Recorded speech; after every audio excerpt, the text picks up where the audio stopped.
dumating na nga ang parcel ko para sa anak ko. So, ayan. Ito na, tumbler siya.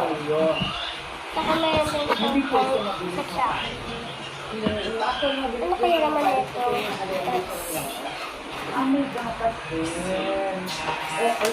Very creamy. May bracelet siya, naka-plastic. Sa ano, pinagpaalam naman po namin itong sa paano. Bumalik na ako para bumili na ako. So, bukas daw dadating. So, ngayon na siya. October 21 daw. Kaso nung 20 kami pumunta. Pero ngayon, pumunta kami. Para ko. So after natin mag-breakfast, ikutan naman natin yung kanilang mga bilihan na mga kakanin, puto. May clay and ano siya.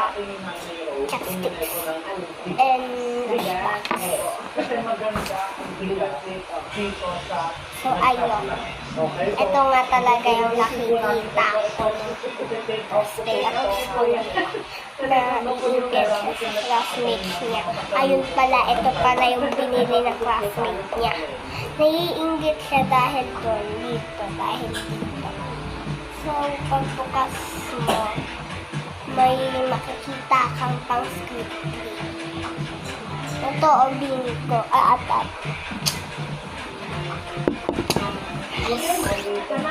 thank you po, salamat po. Wala talaga akong magawa.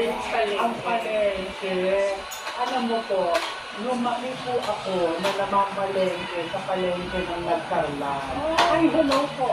Good morning ako na malengke. Ay, talaga ako happy. Dinuguan. Wow. So, Ay, wow. Ang sarap. Sige po. Kayo din po. Ingat po kayo.